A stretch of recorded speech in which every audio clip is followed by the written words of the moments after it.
반갑습니다. 예.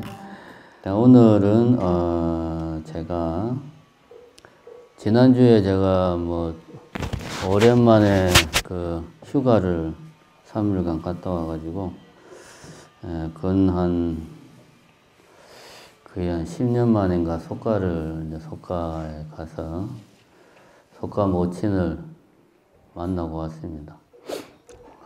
속가 모친하고 이틀을 이제 같이 잤는데, 오늘은 그래가지고 우리 시대의 가족의 모습이 과연 어떤가, 우리가 머릿속으로 생각하는 가족과 실제 우리 시대의 가족의 모습이 어떻게 같고 어떻게 다른가를 한번 생각해보는 시간을 가졌으면 좋겠다. 그렇게 생각합니다. 덧붙여가지고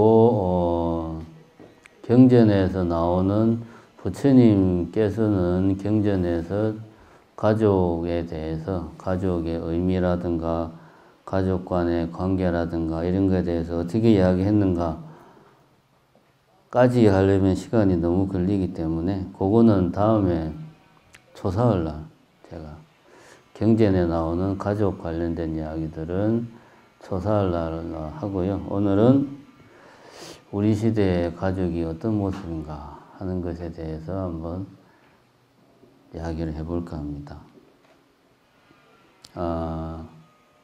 제 이제 속가 모친이 올해 86입니다. 저도 그렇게 나이가 많은지 몰랐는데, 하긴 제가 내년에 60인데 당연히 우리 속가 모친이 나이가 많죠. 86입니다. 얼마 전에 문득 이제 생각이 나가지고 나이가 어떻게 되나 생각해 보니까 나이가 얼마인지 모르겠어요. 그래가지고 이거 언제 한번 가서 얼굴을 보기는 봐야 되겠다 해서 한 10년 만인가 얼굴을 보고 왔습니다. 이제 속가 모친 집이죠. 옛날 우리 집은 이미 옛날에 사라졌고, 제가 우리 가족이 살던 집은 어떻게 됐는지 모르고요. 지금 이제 김해에 이제 속가 모친 이 이제 아파트에 혼자 사시고, 또 이제 우리 형님 내외가 또 김해 같은 동네에 살고, 동생 내외도 이제 김해 같은 동네에 살고 해가지고, 이제 동생 내외가 주로 이제 아침 저녁으로 이제 모친네 집에 출퇴근하면서 이제 들리고 그렇게 하고 있더만요, 보니까. 어쨌든 이제 속가 모친 집이죠. 거기서 이틀 밤을 잤는데, 그 거실에 보니까 가족 사진 있잖아요. 가족 사진. 저는 사실 우리 가족도 저런 걸 하는구나라는 걸 이번에 가서 처음 알았는데, 뭡니까 드라마 같은 거 보면 거실에 이렇게 가족 사진 크게 뽑아가지고 막 벽 한쪽에 크게 채우는 그런 커다란 가족 사진 있잖아요. 그런 거를 우리 가족들 다 찍어놓은 사진을 이제 걸어놨더라고요, 보니까. 그게 이제 제가 출가하기 전 80년대, 90년대만 해도 주로 이제 그런 사진이 다들 정장 입고 막 배경도 좀 뭔가 엄숙하고 좀 어두컴컴하고, 이런 의자 같은 경우도 좀 뭔가 좀 클래식한 그런 좀 상당히 좀 무게 있는 그런 분위기였는데, 요즘 가끔 드라마 같은 데 보면 분위기도 밝고 화사하고 옷도 좀 이렇게 캐주얼하게 입고 표정도 밝고 이제 이런 식으로 이제 그런 사진들을 저는 이제 드라마에서만 봤는데, 실제로 우리 집에 가니까 그런 사진이 있더라고. 우리 엄마도 있고, 그게 형도 있고, 요즘 사람들은 다 저렇게 하고 사는구나. 여러분들 댁에도 그런 가족 사진 있습니까? 다 있구나. 다들 그렇게 사시는구만. 아, 제가 장가를 못 가가지고 그런 게 없습니다, 저는. 그걸 이렇게 딱 보니까, 아, 참, 우리 이제 가족, 제 어머니부터 해서 우리 형제들, 그 밑에 이제 조카들 사진이 쭉 있는 걸 보고 좀 상당히 감회가 새로웠습니다. 그 사진을 보고 감회가 새로웠어요. 그걸 이제 보고 이제 저는 아, 우리 가족 사진이구나 이렇게 이제 생각을 하죠. 당연히 우리 가족이죠. 근데 그게 이제 왜 우리 가족이냐? 엄밀하게 따지고 보면 저는 이제 출가 외인이니까 여기 다른 스님들도 계시지만 공식적인 가족 구성원은 아닙니다. 저는 출가 외인이니까. 그래서 그 사진을 6년 전에 이제 팔순 생일 때 이제 가족들 모인 김에 미리 찍자고 이야기를 한 게 아니고 모인 김에 그날 아, 형님이 오랜만에 모였으니까 사진 한번 찍어두자 해서 이제 뭐 사진관 가서 찍었답니다. 그러니까 이제 저는 당연히 뭐 그런 거 찍었는지도 모르고 어쨌든 저는 공식적인 가족 구성원은 아니기 때문에 거기에는 없는 게 당연하고 우리 가족은 아니죠. 엄밀하게 말하면 저는 비공식적인 가족 구성원이죠. 비공식적인. 근데 그게 왜 우리 가족이냐 하면 그 사진을 보면 3대가 있습니다.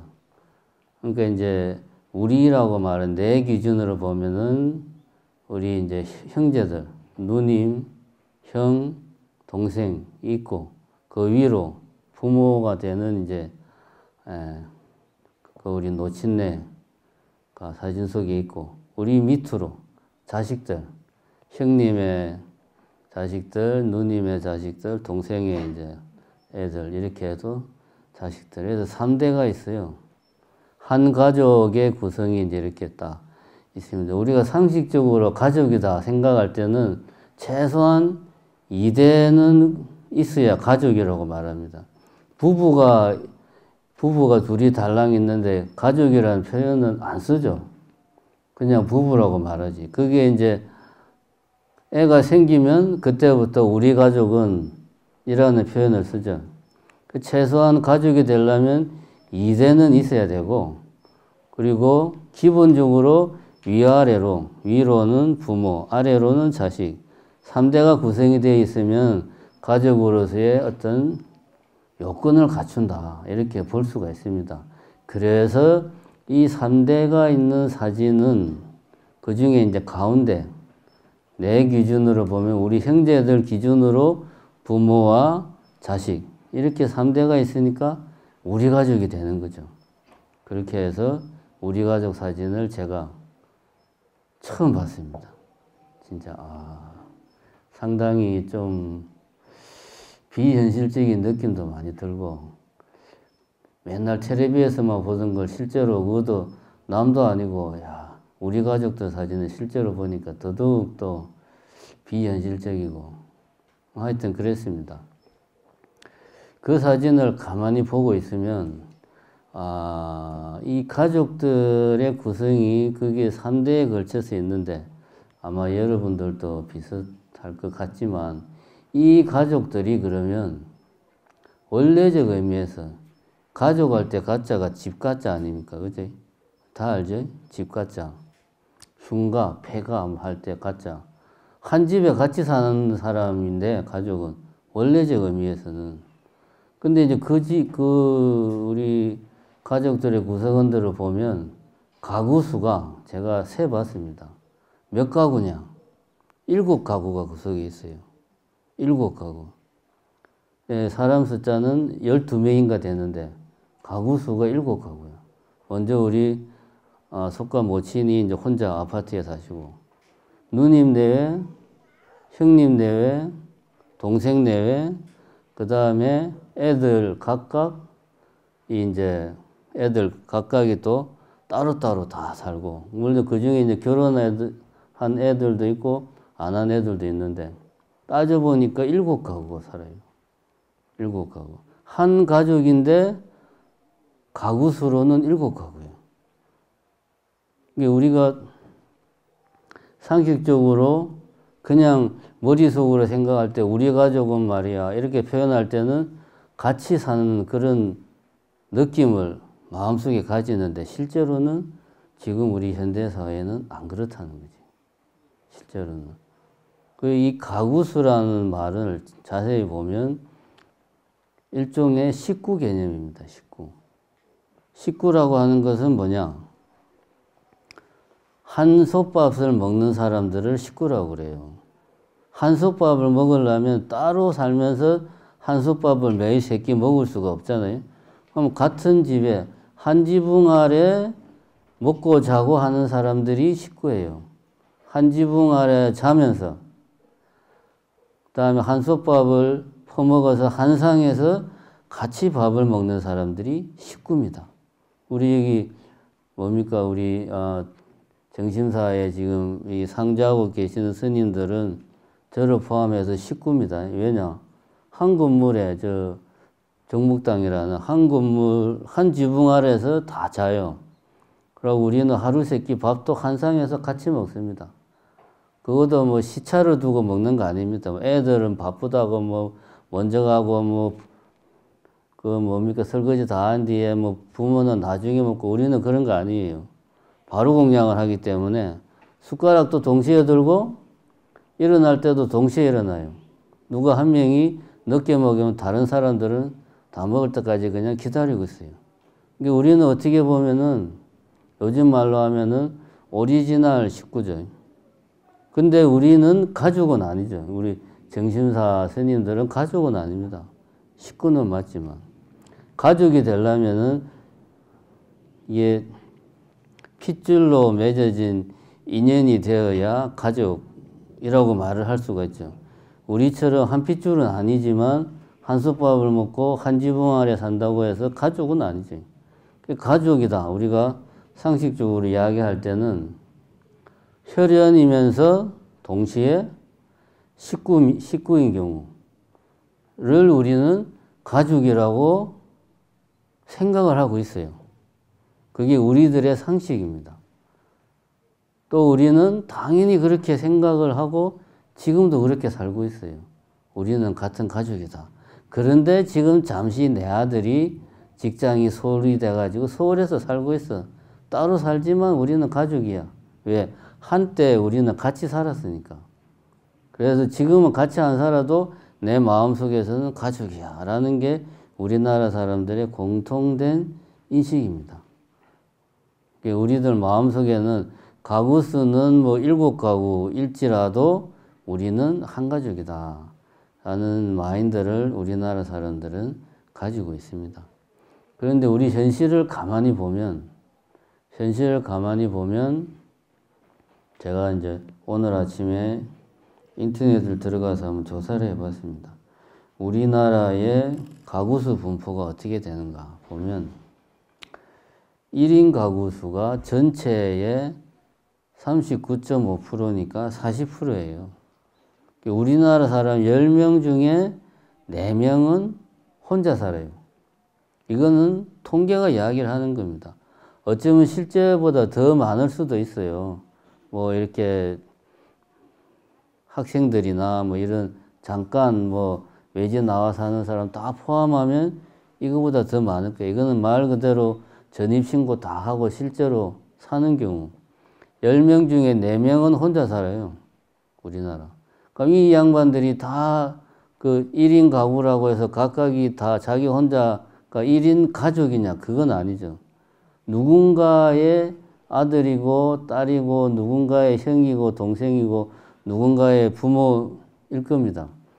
가족은 우리들 마음속에 가족은 3대에 걸쳐서 마음속에 있는 가족하고 우리가 실제로 사는 같이 밥 먹고 이렇게 살부비고 사는 동거인하고는 이게 지금 안 맞아요. 지금 우리 현실이. 우리가 머릿속으로 생각하는 가족의 이미지하고 실제 우리 현실의 가족하고 안 맞습니다. 우리는 이걸 지금 당연하게 생각해요. 근데 우리가 시간을 한 50년만 좀 뒤로 빠꾸로 해보자. 그때는 우리가 다 한 집에서 조그마한 방에서 진짜 복덕복덕 하면서 한 상에서 밥을 먹고 또 뭐 살림살이가 넉넉하지 못하니까 겨울에는 뭐 방이 뭐 2개, 3개 있어도 식구들이 방 하나에서 다 잤죠. 왜냐? 뭐 이제 불 때면은 이게 형편이 안 되니까. 그럼 뭐 7, 8, 9, 10명이 그냥 방 하나에 다 모여서 자고. 그게 우리 그렇게 살았어요. 근데 지금은 그렇게 안 삽니다. 다 따로따로 나가서 삽니다. 지금 우리 같은 경우는 가족이라는 우리의 생각과 실제 현실이 사실은 안 맞습니다. 우리가. 사실은 안 맞습니다. 먼저 우리가 이 사실을 좀 우리가 명심을 할 필요가 있다. 실제로 그 일본에 보면 우리 그 기생충 영화가 작년인가 칸느 영화제에서 대상을 받았잖아요. 그래서 뭐 뉴스에 한참 동안 나왔는데 2018년도 그러니까 한 3년 전인가 4년 전에 칸느에서 대상을 받은 영화가 일본 영화입니다. 제목이 어느 가족이라고. 뭐 또 칸느 영화 대상 받았다고 해서 막 영화가 뭐 어렵고 예술 영화고 전혀 그런 거 아닙니다. 어느 가족이라는 영화가 대상을 받았는데 그 영화의 내용이 어떤 거냐 하면 그런 거예요. 한 가족이 사는데 집이 그 동네에 다른 집들은 다 이제 새로 재개발하고 새로 지어가지고 집들이 깨끗하고 뭐 어떤 경우는 빌라도 있고 뭐 상가도 있고 막 그런데 그 집만 옛날 목조가옥 그대로 그냥 그 집만 동네에서 목조가옥으로 있는 집이 한 채 있어요. 거기에 가족이 살고 있는데 할머니, 다음에 이제 부부, 자식들 셋이 이제 살고 있는데 이 사람들이 직업이 없어요. 직업이 없고 이 할머니가 타는 연금으로 그냥 가족이 먹고 살아요. 가난하죠. 밥 먹을 때도 그냥 옛날 집이니까 공간이 작잖아요. 상 하나에 그냥 다 모여가지고 비좁게 그냥 그렇게 밥을 먹고 그래요. 근데 사실은 이 가족이 진짜 가족이 아닙니다. 진짜 가족이 아니고 그 집은 할머니 집이 맞는데 다른 사람들은 이런저런 사연으로 어떻게 하다 보니까 같이 그냥 살게 된 거예요. 예를 들면 애들 같은 경우는 애가 혼자 길거리에서 울고 있으니까 불쌍해서 그냥 데리고 온 거예요. 이런 식으로 뭐 사실은 가족이 아니에요. 가족이 아닌데 가족처럼 그렇게 살고 있는 거예요. 가족처럼. 그래 이제 주변에 있는 이 사람들은 가짜 가족이지. 사이비 가족. 그런데 이 사람들이 살아가는 게 보면 그렇게 왜냐 다들 직업이 없어. 다들 놀아. 애들도 학교를 안 가. 왜냐하면 뭐 그 애가 누군지도 사실은 모르니까. 그리고 부모들도 직업이 없고. 그러니까 가족들이 하루 종일 같이 있는 거예요. 같이 놀고, 같이 밥 먹고, 같이 어디 뭐 저기 바닷가 놀러 가가지고 막 같이 놀고.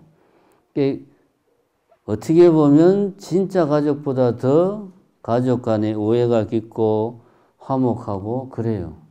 근데 사실은 가짜 가족이에요.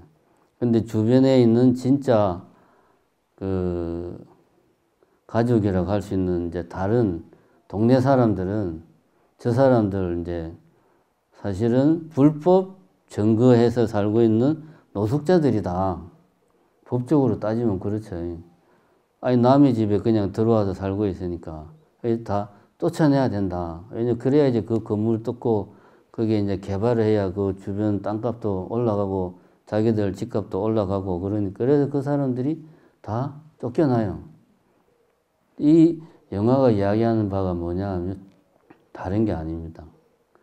어떻게 보면 우리 이 사회는 일본이나 우리나라나 가족이라고 말하지만 진짜 가족은 전혀 가족 같지가 않고 오히려 사이비 가족, 가짜 가족이 더 가족 같은 시대다. 진짜가 가짜 같고 가짜가 진짜 같은 시대가 우리 시대다. 그런 메시지를 영화에서 전달하고 있습니다. 보면.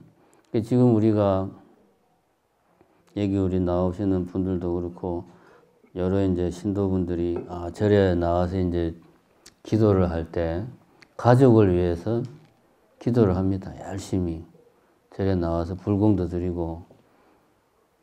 근데 예를 들어서 생각을 해보자. 남편이 사업을 하는데 우리 남편 사업이 제발 잘 되게 해달라고 이제 보살님이 절에 와서 열심히 정말 성심성의껏 기도를 한다고 칩시다. 근데 남편은 그날이 일요일이야. 일주일 내내 사업하느라고 신경 써가지고 너무 스트레스가 많아가지고 일요일 오늘 하루만은 좀 스트레스를 풀자. 그래가지고 남편이 낚시를 좋아해요. 그래서 일요일 날 낚시를 가. 고기를 잡아가지고 잡기만 합니까? 낚시 가면 회도 뜨고 남은 거는 매운탕도 끓여 먹고 마누라는 절에 가가지고 열심히 기도할 때 남편은 낚시하러 가가지고 살생을 막 하고 있는 거죠. 그러니까 같이 사는 가족인데 보살님은 절에서 기도 열심히 하면서 선업을 짓는데 자기 남편을 위해서 선업을 막 짓고 있는데 남편은 낚시하러 가가지고 악업을 막 짓는 거예요. 그러면 이 보살님이 지은 선업은 누구한테 가겠어요? 남편한테 가겠어요? 본인한테 가겠어요? 남편은 낚시하느라고 살생하고 악업을 지어가지고 남편은 악업을 짓지. 선업을 짓는 거는 보살님이란 말이에요. 우리들 마음속에 있는 가족이라는 게 사실은 우리들이 실제 생활하고 이것이 안 맞아떨어지는 게 지금 우리 시대의 큰 문제다. 설령 우리가 이제 같은 가족이 식구로서 같이 산다고 해도 말 그대로 식구, 한 상에서 같이 밥을 먹느냐. 요즘 애들은 공부하기 바빠가지고 점심, 저녁은 당연히 집에서 안 먹고 아침에도 바쁘니까 밥만 먹고 그냥 나가는 경우가 많단 말이에요. 그러면은 하루 종일 있어봐야 부모가 자식하고 한 상에서 밥을 먹을 일이 없어요. 이게 무슨 식구입니까, 이게?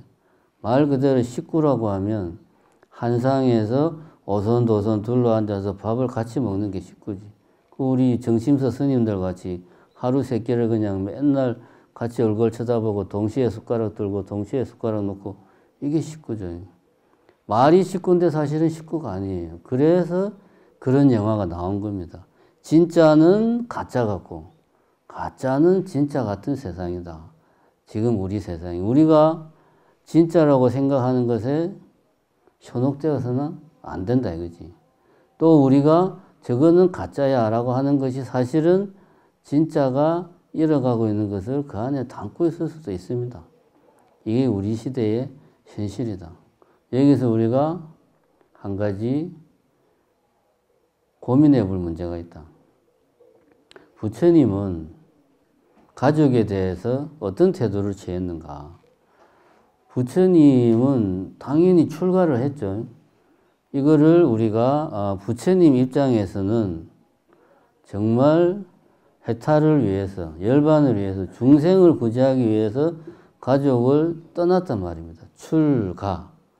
근데 야소다라 왕비, 라울라 자식의 입장에서는 부처님은 뭡니까? 무책임한 아버지지. 자식들을, 가족을 버리고 내팽개치고 그냥 자기 하고 싶은 거 하겠다고 가족을 버리고 나갔으니까 무책임한 아버지예요. 어떻게 보면. 그러니까 우리는 그럼 불교에서는 가족을 어떻게 보는가? 왜 부처님은 그러면 가족에 대해 그 출가를 해서 가족이라는 우리 인간들이 가지는 가장 기본적인 토대를 당신이 몸소 실천으로 부정을 했는가? 여기에 대해서 우리는 고민을 하지 않을 수가 없습니다. 여기에 대해서. 아무리 뭐 가족은 화목해야 되고 서로 배려하고 서로 위해야 되고 우애가 넘쳐야 된다고 말을 해도 정작 말하는 자신은 가족을 버리고 왔으면 이거는 말이 앞뒤가 안 맞는 말이거든요.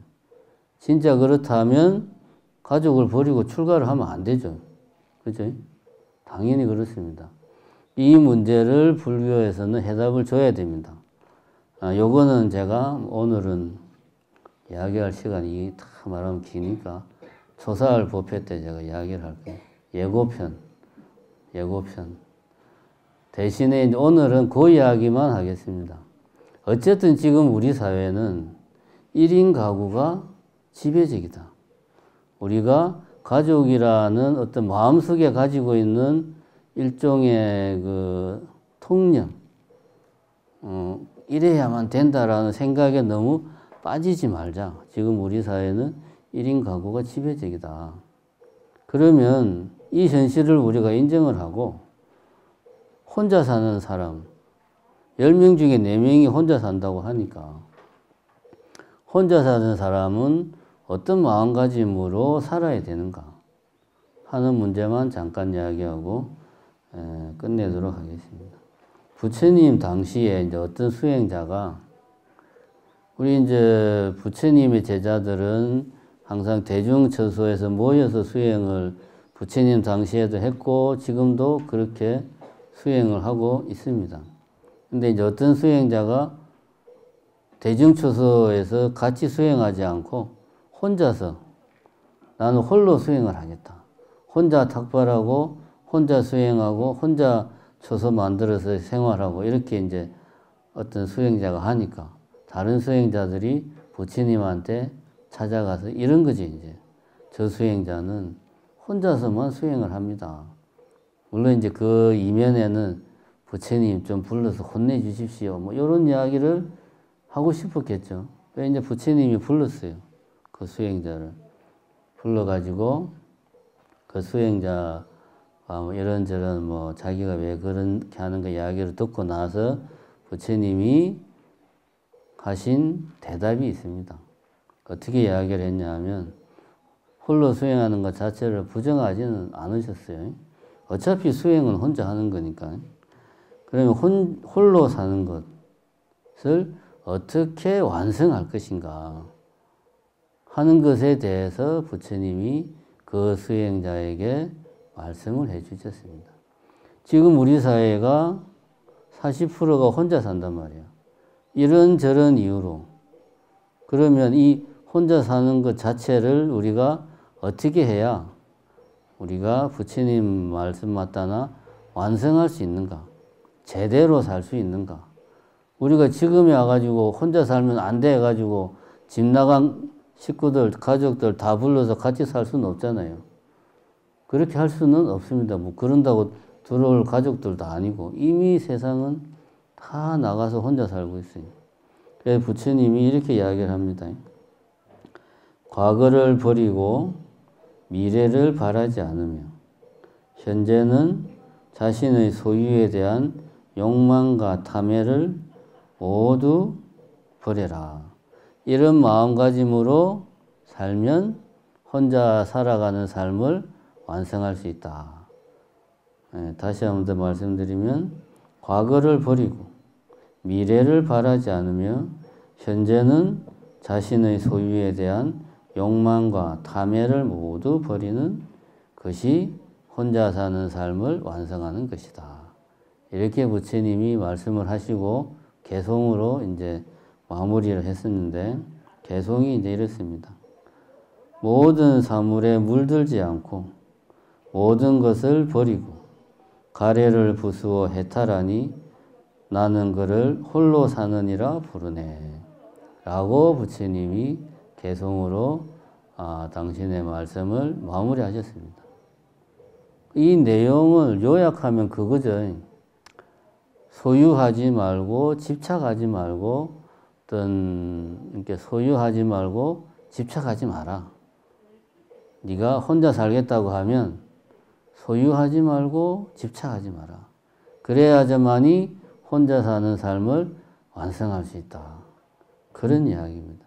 이 이야기는 부처님이 2500년 전에 한 이야기인데 사실은 지금 우리 현대사회 10명 중에 4명이 혼자 사는 우리 시대에 꼭 필요한 이야기다. 왜 우리 시대의 사람들이 이렇게 1인 가구가 주류를 이루었느냐? 결국은 다른 게 아닙니다. 아무리 같은 식구고 같은 가족이라도 방해받는 거 싫고 자유롭게 살고 싶다. 이러한 어떤 내 중심적인 사고가 있으니까 또 사회가 여러 명이 한 집에서 사는 것보다 각각 따로 살면, 예를 들면 건설회사도 돈 벌고 가전회사도 돈 벌고 자동차 회사도 돈 벌잖아요. 그죠? 냉장고 한 대만 필요한데 이 한 가족이 다 찢어져서 4가구 5가구로 살면 냉장고가 5대가 필요하죠. 차도 5대가 필요하고.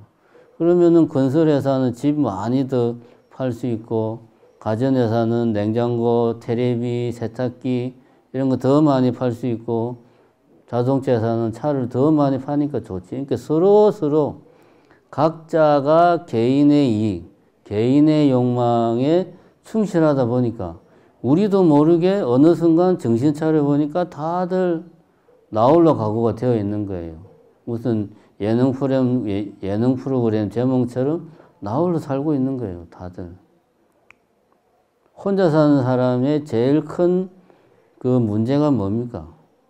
집에 들어가면 반기는 사람이 없어요. 가족이 있다고 하지만 가족은 멀리 있습니다. 가끔 봅니다. 가끔 한 달에 한두 번, 더 심하면 1년에 몇 번. 집에 들어가면 반기는 사람이 없어요. 심심하고 외로워요. 왜 심심하고 외로운가? 그 이면에는 부처님 말씀을 잘 생각해 보자. 내가 뭔가를 소유하고 싶고 뭔가를 집착하고 싶은 마음이 없다면 과연 내 안에 외로운 마음이 있을까? 곰곰이 생각해 보면 그런 마음이 일어날 일이 없습니다. 누군가를 내가 어떤 사람이든 물건이든 내 어떤 지배하에, 손아귀하에 안에 두고 싶은데 그렇게 안 되니까 허전하고 상실감을 느끼고 그래서 외로운 거예요. 결국은 혼자 사는 사람들이 반드시 명심해야 될 것은 부처님이 이야기한 대로 소유와 집착을 버리는 겁니다. 과거에 대한 그 후회, 미련을 버리고 미래에 대한 어떤 기대, 희망을 바라지 않는 것은 어떤 의미에서 보면 시간을 내가 지배하고 싶어하는 마음의 발로입니다. 과거를 내 마음대로 내한테 좋은 것만 나는 기억하고 싶은데 과거에 대해서. 근데 그게 내 마음대로 안 되는 거예요. 괴로웠던 일, 슬픈 일도 계속 내 머리에서 떠나지 않고 나를 괴롭히는 거예요. 미래를 내 마음대로, 내 뜻대로 하고 싶은데 미래가 어떻게 될지 내가 몰라요. 불안해요. 미래에 대해서 기대를 하지 않으면, 다시 말하면 미래를 내가 지배하고자 소유하고자 하지 않으면 미래에 대해서 불안하지가 않습니다. 근데 미래를 소유하고 지배하고자 내가 욕심을 내니까 앞날이 불안한 거예요. 지금 현재는 두말할 것도 없죠. 현재에 대한, 현재 자신의 소유에 대한 욕망과 탐욕. 이렇게 우리가 시간에 대해서도 소유하고자 하고 집착하고자 하는 마음이 있으면 그것이 우리의 삶을 완성시키지 못한다는 거지. 공간에 대해서는 더 말할 필요도 없고, 그 다음에 제일 근본적으로는 내 자신에 대해서 내가 제일 소중하다. 내가 다치게 하고 싶지 않다. 나는 항상 행복하고 싶다. 라고 하는 자기 자신에 대한 애착, 이것도 집착이죠. 말하자면 넓은 의미에서 소유욕입니다. 이런 마음이 있으니까 홀로 있는 삶이 완성되지를 못하는 겁니다. 결국 부처님이 2500년 전에 하신 말씀이 어떻게 보면 지금 우리 시대 어찌어찌 하다 보니 나 홀로 사는 삶이 지배적인 삶이 된 지금 우리 시대에 아주 꼭 필요한 그런 가르침이 되고 있습니다. 그러니까 우리가 부처님 말씀이 이제 때로는 우리가 이런 경전에 나온 이야기들이 좀 뻔한 이야기고 좀 너무나 당연한 이야기 같다. 그래서 보다 보면 그렇게 가슴에 와닿지 않는 경우가 많습니다. 그러나 지금 이야기한 것처럼 우리의 현실을 직시하고 부처님의 가르침을 다시 한번 보면 정말 우리에게 꼭 필요한 이야기입니다. 우리가 그러지 못하는 것은 우리의 현실을 우리가 제대로 보려고 안 하는 거예요. 보지 못하는 게 아니고 보는 능력이 없어서 못 보는 게 아니고 보려고 하지 않기 때문에 부처님 이야기가 뻔한 것 같고 당연한 것 같이 느껴지는 겁니다. 우리가 현실을 직시하고자 한다면 부처님 말씀만큼 우리 삶에 피가 되고 살이 되고 도움이 되는 이야기가 없다 하는 것을 명심하시고 오늘 본문은 이걸로 마치겠습니다. 감사합니다.